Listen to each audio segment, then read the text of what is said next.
ఒక ప్రాముఖ్యమైన విషయాన్ని, ఆయన భయంకరమైన సిక్నెస్లో ఉన్నాడు, అనారోగ్యంతో ఉన్నాడు. అట్ ద సేమ్ టైం అతని చుట్టూ బయట ఇంట శత్రువులు, భయంకర ఎలాంటి శత్రువులు అంటే తన్ని మోసం చేసిన శత్రువులు ఉన్నారు చుట్టూ కూడాను. అందుకని చూడండి 8వ వచనంలో అంటాడు, కుదరని రోగము వానికి సంభవించి ఉన్నది. ఎవరు? ఆ కపటమైన స్నేహితులు చెప్పుకున్న మాటలు ఇవన్నీ కూడా. కుదరని రోగము వానికి సంభవించి ఉన్నది, వాడి పడక విడిచి తిరిగి లేవడని చెప్పుకొనిచున్నారు. కుదరని రోగము, యాక్చువల్గా కుదరని రోగం ఇంగ్లీష్లో ఏముందంటే ఈవిల్ డిసీజ్ అని ఉంది. ఈవిల్, వైల్, విఐఎల్ 2 పదాలు ఇచ్చాడు. కేజీవీల్ ఇచ్చింది అంటే ఈవిల్ ఆర్ జనరల్గా కుదరని రోగం అంటే ఏదో రోగం అనుకుంటాం మనం. యాక్చువల్గా దీని యొక్క రైట్ ఇంటర్ప్రిటేషన్, కుదరని రోగం ఇంగ్లీష్లో ఏమని ఇచ్చాడంటే ఈవిల్ అని ఇచ్చాడు. ఈవిల్ అంటే దురాత్మ. హీబ్రూ బైబిల్ ఏమని ఇచ్చాడు అంటే బెలియాల్ అనే పదాన్ని వాడాడు.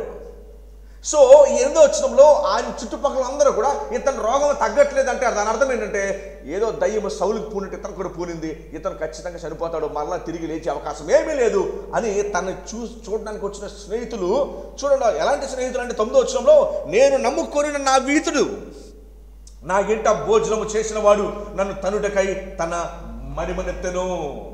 ఏమండి, ఇక్కడ దావీదు గురించి ఎంత నిజమో యేసు ప్రభుని మెస్సియానిక్ సామ్ అని కూడా దీన్ని పిలవచ్చు. ఎందుకంటే యేసు ప్రభుని కూడా జూడాస్ ఇస్కరియోత్ అదే చేశాడు. నేను నమ్ముకున్న వాడు, నా రొట్టె విరిచిన వాడు, ఇదిగో తన మడిమను నా మీద ఎత్తి నన్ను చంపడానికి అతను చూశాడని. సో ఈ యొక్క కీర్తనలో మనం ఏం చూస్తాము అంటే మనకి ఎంకరేజ్మెంట్ పాయింట్ ఏంటంటే through out the ages, entire church హిస్టరీలో కానీ యూదుల హిస్టరీలో కనుక చూసినప్పుడు రైచియస్ పీపుల్ ఎప్పుడూ కూడా they have suffered from enemies and from friends, just like Jesus. కానీ దావీదు ఈ యొక్క 41 కీర్తనలో వెరీ ఇంట్రెస్టింగ్ పాయింట్ని తను అప్లై చేసుకుంటాడు. ఏంటి ఇంట్రెస్టింగ్ పాయింట్ అప్లై చేసుకుంటాడు అంటే 41వ అధ్యాయం 1వ వచనం మనం చూసినప్పుడు, బీదలను కటాక్షించువాడు ధన్యుడు, ఆపత్కాలమందు యెహోవా వారిని తప్పించును. ద్వితీయోపదేశ కాండము 28వ అధ్యాయంలో నువ్వు చెప్పావు కదా, ఇదిగో నువ్వు ఇట్లా బేదల్ని కనుక కటాక్షిస్తే నువ్వు వారిని కాపాడతావని. దావీదు ఇలాంటి సిక్నెస్లో ఉండి ఇలాంటి స్నేహితుల మధ్య, ఎవరో వెన్నుపోటు పొడిచే స్నేహితుల మధ్య అతను నిలబడి అని అంటున్నాడు, దయచేసి ఈ రెండింటి నుంచి నన్ను కాపాడు అని అంటున్నాడు. ఎందుకు నన్ను కాపాడు అంటే నేను అడగట్లా, నువ్వు ద్వితీయోపదేశ కాండం 28వ అధ్యాయం ప్రకారము నువ్వు ఖచ్చితంగా కటాక్షించేవా, నువ్వు కాపాడుతాను అన్నావు కదా, అందుకని నన్ను కాపాడని చెప్పి అడుగుతూ ఉంటాడు. నువ్వు చేసిన ప్రామిసెస్ నాకు ఫుల్ఫిల్ చేయి, నువ్వు చేసిన ప్రామిసెస్ నాకు ఫుల్ఫిల్ చేసినప్పుడు దేవా అప్పుడు నీకు సంతృప్తి వస్తుంది అని చెప్తూ ఉంటాడు. అందుకని 2, 3, 4 వచనాలు కనుక చూస్తే దావీదు ఏం జ్ఞాపకం చేస్తాడంటే, ఇదిగో పేదలు కటాక్షించేవాడు తప్పించబడతాడు, బ్రతికించబడతాడు, ధన్యుడవుతాడు, అతను శత్రువులకి అప్పగించబడడు, ఆదరించబడతాడు, స్వస్థపరచబడతాడు. ఈ 6 విషయాలు దావీదు జ్ఞాపకం చేస్తూ ఉంటాడు. ఏమి జ్ఞాపకం చేస్తున్నాడంటే, ఇదిగో నేను బేదలు కటాక్షించాను. నేను మొదటి లైన్లో మనం చూస్తే బేదలు కటాక్షించేవాడు. సో నేను మిమ్మల్ని ప్రశ్న అడుగుతాను, బేదలను కటాక్షించడం అంటే ఏంటి? బేదలను కటాక్షించడము అంటే ఏంటి? నేను జనరల్గా ఈ ప్రశ్న కనుక మనం అడిగితే బేదలు కటాక్షించడం అంటే ఏముందంటే వారికి సహాయం చేయడము, వారికి ఏదైనా హెల్ప్ చేయడము. గమనించండి, ఇక్కడ బేదలు అనే పదానికి మనకి వర్డ్ స్టడీ కనుక దీన్ని చేస్తే, పదాన్ని స్టడీ కనుక చేస్తే, బేదల పదానికి బైబిల్ ఇంటర్ప్రిటేషన్ చేసే పదం ఏంటంటే, బేదలు అంటే నాట్ జస్ట్ ఫైనాన్షియల్గా పూర్గా ఉన్నవారు మాత్రమే కాదు, బేదలు అంటే తమకు తమ సహాయము చేసుకోలేని వారు. అంత మాత్రమే కాదు, జనరల్గా కొంతమంది చూడండి మన ఫంక్షన్లో వాటిల్లో భోజనం చేయడానికి వస్తూ ఉంటారు కొంతమంది. అంటే దిక్కులేని వారు అని చెప్పవచ్చా, లేకపోతే అందరి చేత స్కాన్ అని ఇంగ్లీష్ పదం వాడారు, అంటే విసర్జించబడిన వారు. త్వరగా బయటికి వెళ్ళు, ఇక్కడ వచ్చి పెట్టు, దొరకపో అంటాం కదా ఒకసారి మనం. అంత మాత్రమే కాదు, ఈ బేద అనే పదం దేనికి సజెషన్ ఇస్తుందంటే, ఈ బేదలు ఎవరు అంటే తమకు తమ సహాయం చేసుకోలేని వారు. బహుశా డబ్బులున్నా ఎవరు వారిని కొంతమంది చూడ చాలా డబ్బులు ఉంటాయి కానీ చూసేవారు ఎవరు ఉండరు. బెడ్లో అందరూ వేరే వేరే దేశాలు సెటిల్ అయిపోతారు, ఎవరు ఉండరు, వారికి ఒంటరిగా ఉంటారు, కోపంగా ఉంటారు, ఎవరితో ఎక్కువగా మాట్లాడరు. సువార్త లేని బేదలు ఉన్నారు. ఈ బేదలు అనే పదం కేవలము ఇదిగో ఒక విషయంలో ఫైనాన్షియల్గా దానికి మాత్రం అప్లై కాదు, కానీ ఈ బేదలు అనేవారు ప్రతి విషయంలో కూడా సహాయము కోరేవారు. అందుకని దావీదు అంటున్నాడు, ఇదిగో అట్లాంటి వారికి నేను కటాక్షం చూపించాను. ఏంటన్నా పదం? ఈ పదం చాలా పెద్ద పదం. కటాక్షించిన పదం చాలా చిన్న పదమే కాదు. ఎందుకంటే కటాక్షించడం అంటే కేవలం జాలిపడ్డం మాత్రమే కాదు. గమనించండి, మన దేశానికి మన దేశానికి మిషనరీస్ వచ్చినప్పుడు వారు కటాక్షం ఎలా చూపించారు అంటే, అవసరతలో ఉన్న వారికి కేవలం ఓ 10 రూపాయలు, 100 రూపాయలు, 500 రూపాయలు, లేకపోతే 1000 రూపాయలు ఒక బట్టలు మిషనరీస్ కేవలం డబ్బులు ఇచ్చుకుంటూ పంచిపెట్టుకుంటూ, లేకపోతే ఆహారాన్ని పంచిపెట్టుకుంటూ వెళ్ళిపోవాలి మిషనరీస్.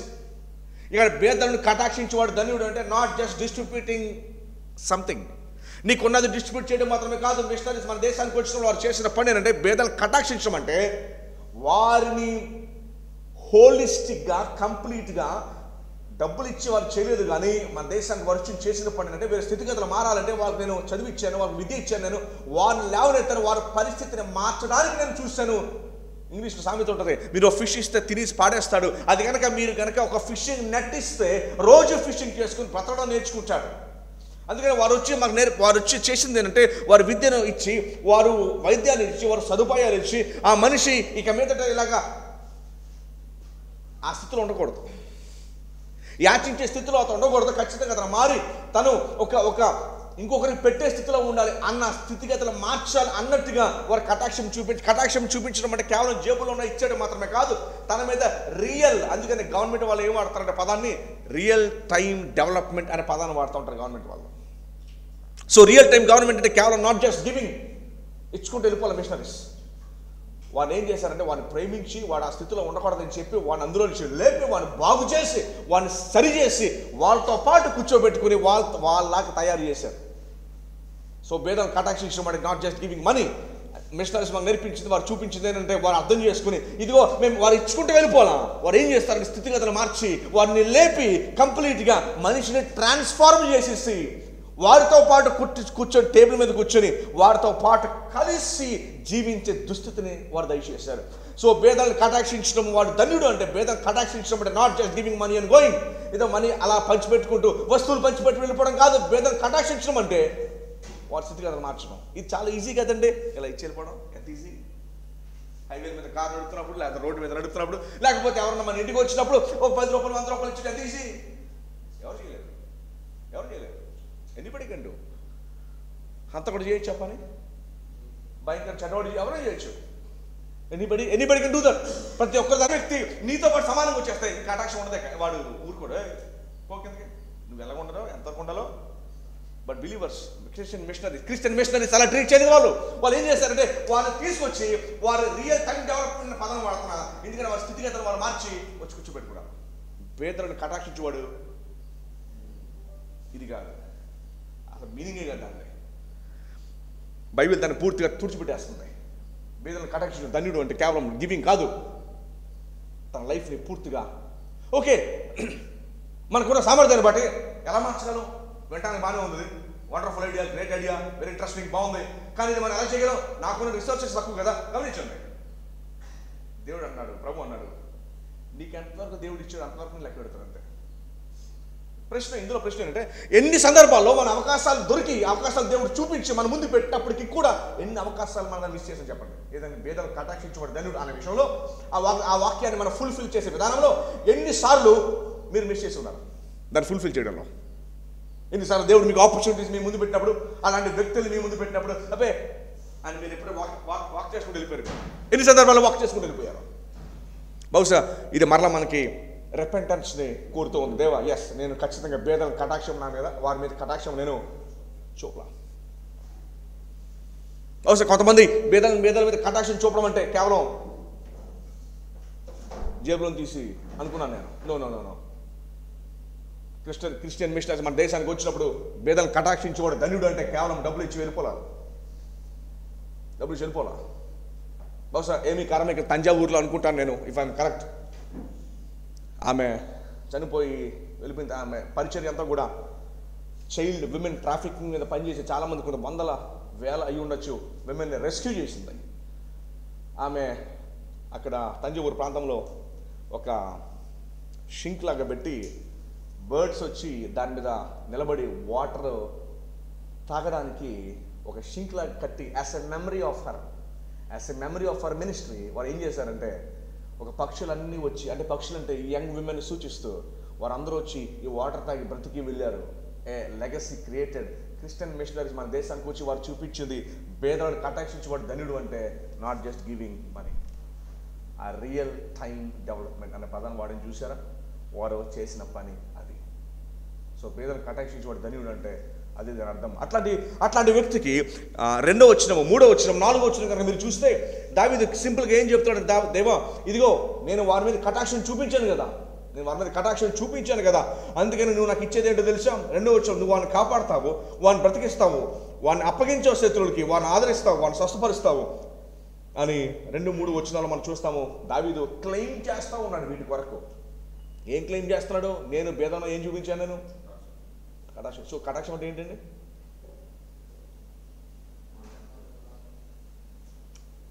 సహాయం అంటే జేబులను తీసేవటం, కటాక్షం అంటే హృదయాన్ని తీసేవటం. చాలా వ్యత్యాసం ఉంది రెండింటికి కూడా, హ్యూజ్ డిఫరెన్స్.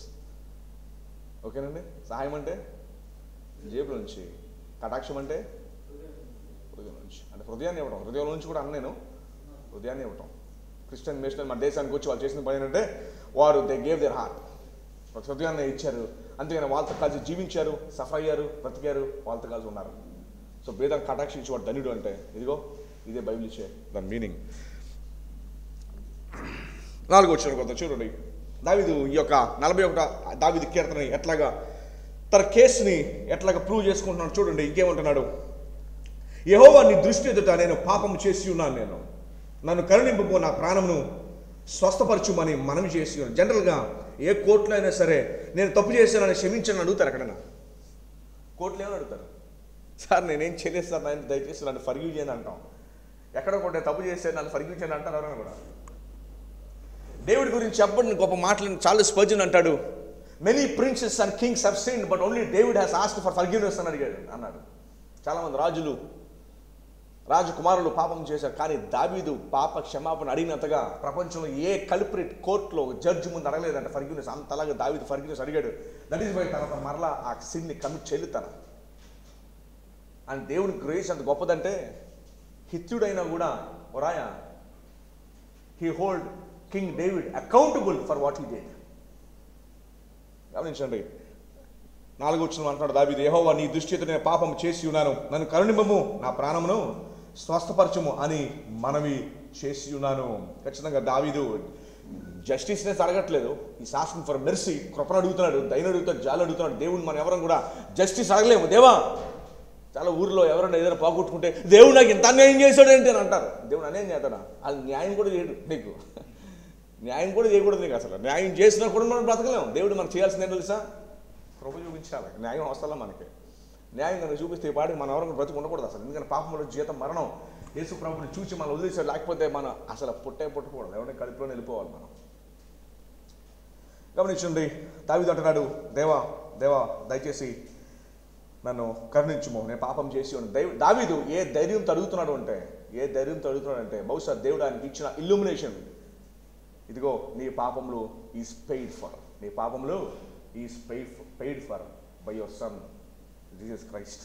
అందుకని దావీదు మాట, యెహోవా నీ దృష్టితో నేను పాపం చేసి ఉన్నాను, నన్ను కరుణింపుము, నా ప్రాణమును స్వస్థపరచుము అని నేను మనవి చేసి ఉన్నాను. దేన్ని బట్టి? గమనించారా? ఎవరైనా ఒక ప్రశ్న అడిగామనుకోండి, యేసు ప్రభు మీ కొరకు చేసింది ఏంటి అని ఎవరిని అడిగితే మనం చర్చికి వెళ్ళే వాళ్ళు ఏమంటారంటే, యేసు ప్రభు వారు నా కొరకు మరణించి తిరిగి లేచి మరలా నా కోసం రాబోతున్నాడు సార్ అంటారు. మీకు విషయం తెలుసా? యేసు ప్రభు మరణించి తిరిగి లేవడం వలన మన పాపములు అన్నీ కూడా తీసివేయబడతాయి. కానీ నువ్వు నేను నీతిమంతులకు ఎలా తీర్చబడతాం తెలుసా మీకు?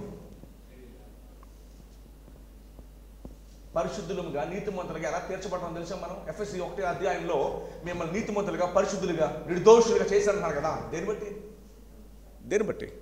ప్రభు మరణించడం ద్వారా మన పాపములు అన్నీ కూడా తీసివేయబడ్డాయి.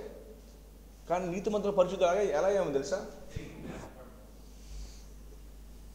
బాగానండి. ఇది యేసు ప్రభు వారు ఒక్కడే ప్రపంచంలో దేవుని యొక్క ధర్మశాస్త్రాన్ని పొల్లు కూడా తప్పకుండా ఇన్ హిస్ లైఫ్ ఆ 33.5 years, what ever exact years he lived, ఒక్క పొల్లు కూడా తప్పకుండా కంప్లీట్గా ధర్మశాస్త్రాన్ని పాటించింది ఎవరైనా ఉన్నారు అంటే, ఎందుకంటే ఒకటి తప్పని అన్ని తప్పనట్టే. యాకోబు గ్రంథం చదువుతాం, ఎందుకంటే అన్నీ కూడా చైన్ లింక్ లాంటివి. చైన్ లింక్ మెడలో ఒక లింక్ తెగితే ఏమవుతుంది? చైన్ కింద పడిపోతాయి. ఎందుకంటే the centre point of law is love. ఒక విషయం లవ్ పోయిందంటే అన్నీ ఆటోమేటిక్ కంటామినేట్ అయిపోతాయి. అందుచేత ధర్మశాస్త్రం పూర్తిగా కంప్లీట్గా పాటించిన ఎవరైనా ఉన్నారండి భూమి మీద? కేవలం జీసస్ క్రైస్ట్ ఒకడే, ప్రభు ఒకటే పాటించాడు. ఆ 33.5 సంవత్సరాలు ఆయన పాటించిన రైచియస్నెస్ మనందరికి ఇచ్చాడు. కానీ మనం పాటించిన ఎవరం కూడా భయంకరంగా ఫెయిల్ అయ్యాం.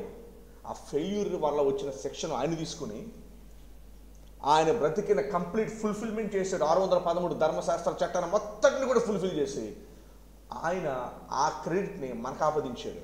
సో ఈరోజు హౌ కెన్ వి సే మనం నీతిమంతులము, మన రైచియస్ పీపుల్ ఎలా చెబుతామంటే because of the life Jesus Christ lived. ప్రభు జీవించిన జీవితాన్ని బట్టి మనం నీతిమంతులు అయ్యాము. ఆయన మరణించి తిరగడం వల్ల ఆ శాపం మన నుంచి ఆయన తీసివేశాడు. That is how. అలాగా మనం దాన్ని క్రెడిట్ తీసుకున్నాం ఆయన జీవించిన జీవితాన్ని బట్టి. అందుకని దావీదు 4వ వచనం అంటూ ఉన్నాడు, నేను పాపం చేసి ఉన్నాను కరుణించు. జనరల్ ఏ కోర్టులో కూడా ఏ పోలీస్ స్టేషన్లో అంటారు కదండి, ఏమయ్యా ఏం చేశాను అంటే, సార్ నేనేం చేయలేదని బాబు మొత్తం ఆడే చేశాడు సార్ అంటాడు. కానీ ఇక్కడ దావీదు అన్నాడు, సార్ నేను చాలా తప్పు చేశాను కానీ నేను క్షమించాడు. మరి ఈ పనిష్మెంట్ ఎవరు తీసుకుంటారు? On the cross, on the cross, on the cross. 4వ వచనము దానికి జ్ఞాపకం. అందుకని దావీదు 51 కీర్తన అన్నాడు, దేవా ప్రభువా నీకు మాత్రమే విరోధంగానే పాపం చేశాను అంటున్నాడు. నీకు మాత్రమే విరోధంగా ఆయన చంపించి బత్షెబను లాక్కున్నప్పుడు ఆయన అన్న మాట అయినాడు. నాతాను చెప్పిన తర్వాత ఆయన కన్ఫర్ట్ అయిన తర్వాత చెప్పిన మాట, దేవా నీకు మాత్రమే నేను విరోధముగా. 5వ వచనం చూడండి ఏమనుందో. అయితే చూడండి 5వ వచనంలో ఏమో, అయితే నా శత్రులు నా విషయమై చెడ్డ మాట్లాడుచున్నారు. ఏమని? యేసుప్రభు మీద ఎట్లయితే అన్నారో దావీదు మీద కూడా అట్లానే అన్నారు. అలానే రైచియస్ క్రిస్టియన్స్ మీద ఎప్పుడు కూడా చెడ్డ మాటలు ఎంటైర్ హిస్టరీలో అంటూనే ఉన్నారు. ఇన్ఫాక్ట్ ఆది సంఘం మీద వచ్చిన నెపాలు ఏంటో తెలుసా? వీళ్ళు మాంసాలు తింటారు, మనుషులు తింటారు, వీళ్ళు నరమాంస భక్షకులు, క్యానిబల్స్, చంపేయండి వాళ్ళని అని చంపేశారు. వీళ్ళు ఎంపరర్ మీద తిరుగుబాటు చేస్తారు, చంపేసండి వాళ్ళని అర్జెంటుగా. వాస్తవానికి క్యానిబల్స్ కాదు, వాస్తవానికి ఎంపరర్ కోసం ప్రార్థన చేశారు వాళ్ళు. They prayed for emperors because రోమా 13వ అధ్యాయంలో we are commanded to pray for our rulers. నిర్ణేతకముగా అంటే for without reason Christians entire హిస్టరీలో చూసారా. మొన్న 2 నన్స్ని కూడా తీసుకుని అరెస్ట్ చేసేసారు. ఎంటైర్ హిస్టరీలో ఇండియాలో మణిముఖ్యంగా ఏమంటే జస్ట్ రాజస్థాన్లో నెల్లూరు నుంచి వెళ్ళి ఒక బ్రదరు పత్రికలు పంచి పెడుతుంటే తీసుకు లోపల వేసేసారు. ఇతను నాకు కాగితం ఇచ్చి ₹1,00,000 ఇస్తానని మారితే అతనుగా ₹1,00,000 ఉంటే నేను నడుచుకుంటాను దూరం ఎందుకు వస్తాడు, ఏదో బండి ఏదో కొనుక్కుంటాడు కదా. 5వ వచనం, అయితే నా శత్రులు నా విషయమై చెడ్డ మాట్లాడుచున్నారు.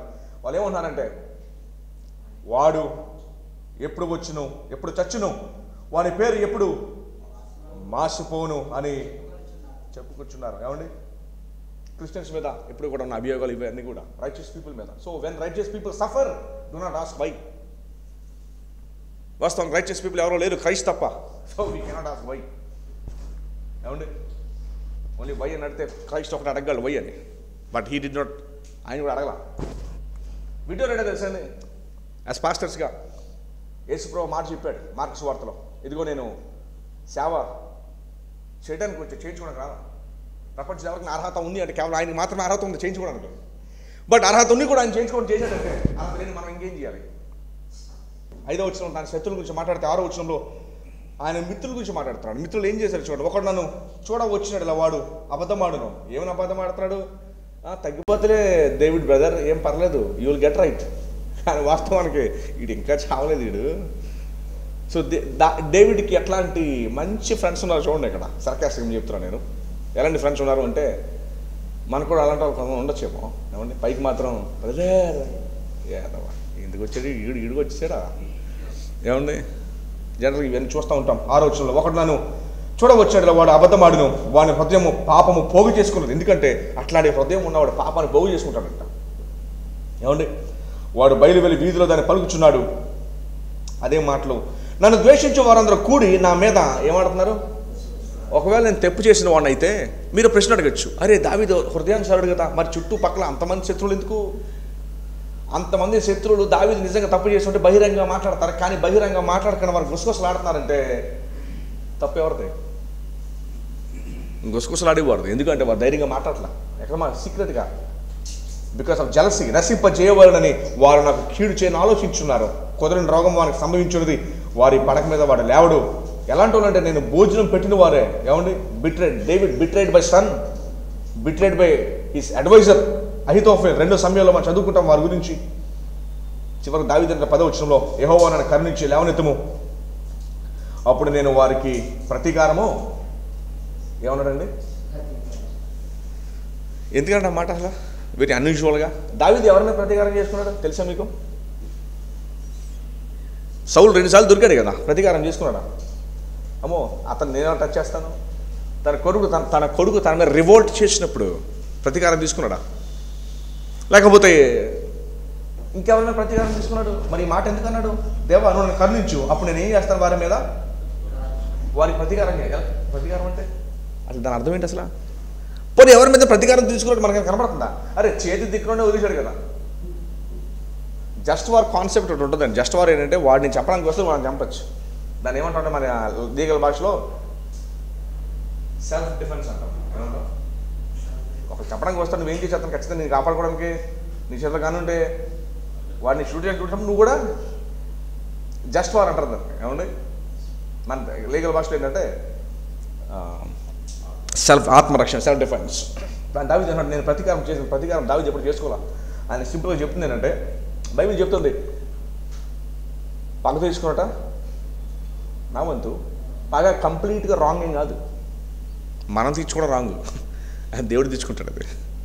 ఓకేనండి, పగ కంప్లీట్గా రాంగ్ ఏమీ కాదు, కానీ మనం తీసుకోకూడదు. మనం తీసుకోవడం రాంగ్ అవుతుంది. ఎవరు తీసుకోవాలి? దేవుడు తీసుకుంటాడు. ప్రభు చెప్పాడు కదా, దేవుడు చెప్పాడు కదా మాట, మనం తీసుకోకూడదు. సో అది మన చేతిలో తీసుకోకూడదు. You should live to his hands. ఎందుకంటే అంతిమంగా మనం అందరం కూడా పాపులమే. అందుకని ఆయన ఒక్కడు నీతి మాత్రం ఒక్కడే, only he has the right to take vengeance అని బైబిల్ చెప్తూ ఉంది.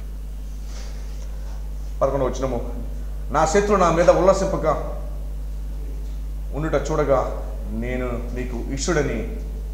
ఎలా తెలుసుదంటే వాళ్ళు నా పతనం చూసి, నేను చనిపోవడం చూసి వారు సంతోషించకుండా చెయ్యాలంటే నన్ను కాపాడు. అప్పుడు వారు నన్ను చూసి ఇతను దేవుడు ఇష్టుడని తెలుసుకుంటారు. ప్లీజ్ అందుకని నన్ను కాపాడంటాడు. 12వ వచనంలో, నా యథార్థతను బట్టి. దేని బట్టి? నీవు నన్ను ఉద్ధరించి ఉన్నావు. ఎవరైనా చాలా జనరల్గా బైబిల్ స్టడీస్లో దానియేలు ఎలాగా, యోసేపు ఎలాగా, దావీదు ఎలాగా, సొలొమోను ఎలాగా చిన్నప్పటి నుంచి బైబిల్ స్టడీస్లో కూర్చున్నాం. ఒక యవనస్తుడు అన్నాడు, వాళ్ళు టీచ్ చేశారు, ఇదిగో నువ్వు దావీదులా ఉండాలి, షుడ్ బి లైక్ డేవిడ్. ఎన్ని సెషన్స్ వెళ్ళాలి వచ్చేటప్పుడు మీరు డేవిడ్లా ఉండాలని. వాడు పెద్ద అయిన తర్వాత ఏదో చేశాడంట. దావీదు చేయలేదా? నేను చేస్తే తప్పే ఉంది. సరే నేను ఫర్గివ్నెస్ అడుగుతాను నేను. అందుకని ఈ క్యారెక్టర్ స్టడీస్లో ప్రాబ్లం ఏంటంటే మనకు వాళ్ళు రోల్ మోడల్స్ అంటే ప్రభు అవసరం. అసలు మన రోల్ మోడల్ ఖచ్చితంగా ప్రభు మాత్రమే. దిర్ ఆల్ ఫాలన్ పీపుల్. అందుకని క్యారెక్టర్ స్టడీస్లో మనం వెరీ ఇంపార్టెంట్గా నేర్చుకోవాల్సిన పాఠం ఏంటంటే who is our true character? Christ ఒకడే. అవునండి, అందుకనే మనకి చాలా డేంజర్గా జాగ్రత్త పడాల విషయంలో. ఖచ్చితంగా అవర్ ట్రూ క్యారెక్టర్ ఎవరంటే ప్రభునే మనము జ్ఞాపకం పెట్టుకో. Of course we will learn from them. David సంస్థ అందరూ మనం నేర్చుకుంటాం. కానీ అవర్ హైయెస్ట్ లీడర్ ఎవరు అంటే క్రైస్ట్. సో అంచేత నా యథార్థతను బట్టి అంటే ఆ దేవుడు ఆయనకి ఇచ్చిన యథార్థత దేని బట్టి అంటే నువ్వు ఇతనేం చేయలా, ప్రభువు చేసిన దాన్ని బట్టే నువ్వు నన్ను ఉద్ధరించి ఉన్నావు, నీ సన్నిధిని నిత్యం నన్ను నిలబెట్టుదు. దావీదు ఉన్న ఏకైక డిజైర్ చూడండి. సొలొమోను మీకు తెలుసు ఏమడిగాడు? నాకు జ్ఞానాన్ని అని అడిగాడు. దావీదు తన తండ్రి అట్లా అడగల. నేను నీ సన్నిధిలో ఉండాలని కోరుకున్నాడు. చిరకాలం యెహోవా మీద నివాసం చేసేదని కోరుకున్నాడు. His desire was to be in the presence of the lord. సొలొమోను చూడండి, నాకు జ్ఞానాన్ని కోరాడు, దేవుడు అన్నీ అతనికి ఇచ్చేశాడు. చివరికి ఆ జ్ఞానం ఆ డబ్బుతోనే విసుగుపోయి చివరికి అంటాడు, దీనివల్ల వచ్చు లాభం అంతా కూడా వ్యర్థం. చివరికి ప్రసంగి చివరి 12వ వచనంలో అంటాడు, చివరి అధ్యాయంలో, మనిషిని యొక్క విధి ఏంటో తెలుసా? యెహోవా యందు భయభక్తులు కలిగి ఉంటే మానవ కోటికి విధి అంటే. కానీ వాస్తవం అతను ఏం కోరుకున్నాడు? జ్ఞానాన్ని కోరుకున్నాడు. చివరికి జ్ఞానం కంటే ముఖ్యమైనది ఏంటో తెలుసా? జ్ఞానం కంటే గ్రేటెస్ట్ ఏంటో తెలుసా? యెహోవా యందు భయభక్తులు కలిగి ఉన్నాడు. జ్ఞానం కంటే గ్రేటెస్ట్. మన ఎవరికైనా పిల్లలకి ప్రేయర్ చేసేప్పుడు, దేవా మంచి జ్ఞానం నాయన, మంచి తెలివిని నానా మంచిది. మరి భయభక్తిలో అయ్యిగా ఇవ్వాల్సిందే. దేవా నీ ఎందుకు భయభక్తులు జీవించిన బిడ్డనే నువ్వు తయారు చేయి, మోర్ దాన్ జ్ఞానం. చివరిగా దావీదు అంటాడు, ఇశ్రాయేలు దేవుడైన యెహోవా అనగానే కవెనెంటల్ గాడ్ యావే గురించి మాట్లాడుతూ ఉంది. ప్రభు అంటే అదోనాయ్, దేవా అంటే ఎలోహిం, అనగా plural word for godhead. So అంచేత దావీదు కీర్తనలు వాడేటప్పుడు ఆయన వాడే పదాలన్నీ కూడా సందర్భాన్ని బట్టి వాడాడు. యెహోవా అన్నప్పుడు ఆయన వాడుతున్న సెన్స్ ఏంటి, దేవా అన్నప్పుడు ఆయన వాడుతున్న సెన్స్ ఏంటి, ప్రభువా అన్న వాడుతున్నప్పుడు ఆయన సెన్స్ ఏంటి, 3 సెన్సెస్ వెరీ డిఫరెంట్. అందుకనే మార్చి వాడుతూ ఉంటాడు దేవా, ప్రభువా, యెహోవా అని. అందుకని 3 అర్థాలు ఉన్నాయి గ్రీక్ భాషలో, హెబ్రీ భాషలో. అదోనై, ఎలోహిం, యావే గురించి మాట్లాడుతున్నప్పుడు ఎందుకో మాట్లాడండి యావే అని. ఆ టైంలో ఖచ్చితంగా ఏదో జనరల్గా వాడిసిన పదం కాదు, మనం జనరల్గా చదివేస్తాం యెహోవా నా దేవా, నా ప్రభువా నా దేవా, అయ్యో అని చదివేస్తాం. కానీ నో, దావీదు రాసినప్పుడు కీర్తన ఆ రీతికి రాయలా. He had a clear intentions in using why that particular word. Clear intentions అతనికి ఉన్నాయి.